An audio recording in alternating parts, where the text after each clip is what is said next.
Hello friends, welcome to my channel. ఈరోజు recipe already చూసారు కదా, పాలక్ పనీర్ చేస్తున్నాను. దీనికోసం 200 గ్రామ్స్ పనీర్ తీసుకొని కట్ చేసి పెట్టుకున్నాను. ఇప్పుడు పొయ్యి మీద ఒక బౌల్ పెట్టుకొని అది హీట్ అయిన తర్వాత 5 టేబుల్ స్పూన్ ఆయిల్ వేసుకోండి.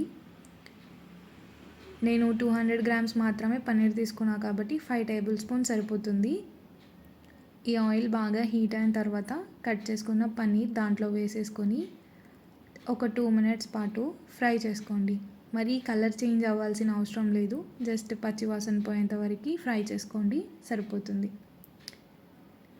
ఇలా ఫ్రై చేసుకున్న తర్వాత దీన్ని ఒక ప్లేట్లోకి తీసేసుకోవడమే. ఇంకా తీసుకొని అదే ఆయిల్లో 1/2 స్పూన్ జీలకర్ర వేసుకోండి, ఒక ఎండుమిర్చి, ఒక బిర్యానీ ఆకు, 1/2 ఇంచ్ దాల్చిన చెక్క, 3 లవంగాలు, 2 ఇలాచీలు, 1 సన్నగా కట్ చేసుకున్న పచ్చిమిర్చి, ఇవన్నీ వేసుకొని మంచిగా ఫ్రై చేసుకోండి.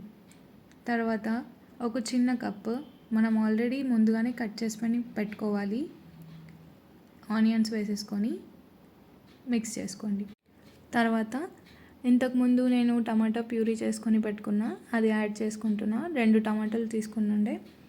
అయితే ఇది ఫ్రై అయిన తర్వాత ఒక 1/2 స్పూన్ పసుపు, మీరు ఎంత వేసుకుంటారో మీ క్వాంటిటీ బట్టి వేసుకోండి. అలాగే 1 spoon salt, 1 spoon ginger garlic paste, అల్లం వెల్లుల్లి పేస్ట్ వేసుకొని ఇది పచ్చివాసన పోయేంత వరకు కలిపేసుకొని ఒక 1 మినిట్ మూత పెట్టేసుకోండి, మంచిగా ఫ్రై అయిపోతుంది. తర్వాత పాలకూర నేను ఇందాక బాయిల్ చేసుకొని ప్యూరీ చేసి పెట్టుకున్నా, ఇది యాడ్ చేసుకుంటున్నాను. ఒక కట్ట తీసుకున్నా పాలకూర నేను. ఇది కూడా ఒక 1-2 మినిట్స్ మగ్గనివ్వండి మూత పెట్టుకొని. ఫస్ట్ అయితే బాగా కలిపేసుకొని మూత పెట్టేసుకోండి. ఇంకా తర్వాత మూత తీసేసుకొని ఒక 2 టేబుల్ స్పూన్ కారం, మీ రుచికి సరిపడినంత వేసుకోండి. మీరు ఎక్కువ స్పైసెస్ తింటే ఎక్కువ వేసుకోండి. వేసుకొని ఇదంతా కలిసేలాగా బాగా కలుపుకొని కొంచెం వాటర్ యాడ్ చేసి కలుపుకొని మూత పెట్టేసుకొని మగ్గనిచ్చండి. మగ్గిన తర్వాత మూత తీసేసి మళ్ళీ మనం ఇందాక కట్ చేసి పెట్టుకున్న పన్నీర్ ఫ్రై చేసాం కదా, అది వేసేసుకోండి. అది వేసుకొని ఈ మసాలా మొత్తం పన్నీర్కి పట్టేలాగా బాగా కలుపుకోండి. ఎక్కువ గట్టిగా కలుపుకోండి, నార్మల్గా మెల్లిగా కలుపుకోండి. కలుపుకున్న తర్వాత దీంట్లో కొంచెం వాటర్ యాడ్ చేసుకోండి, లేదంటే ఫస్ట్ అలాగే మగ్గనివ్వండి, మూత పెట్టేసుకోండి. తర్వాత మగ్గిన తర్వాత ఒక చిన్న స్పూన్ మిరియాల పొడి, అలాగే 1/2 స్పూన్ గరం మసాలా, 1/2 స్పూన్ ధనియాల పొడి, ఇవన్నీ వేసుకొని బాగా కలిపేసుకోండి. ముక్కలకి మొత్తం పట్టేలాగా మసాలా అంతా మంచిగా కలిపేసుకోండి.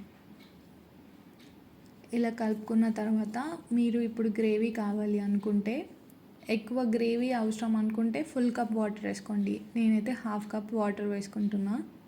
ఈ వాటర్ వేసుకొని మొత్తం కలిపేసుకోండి. ఒకసారి కలుపుకొని మూత పెట్టి ఒక 7 మినిట్స్ టు 10 మినిట్స్ వరకు మగ్గనివ్వండి దాన్ని.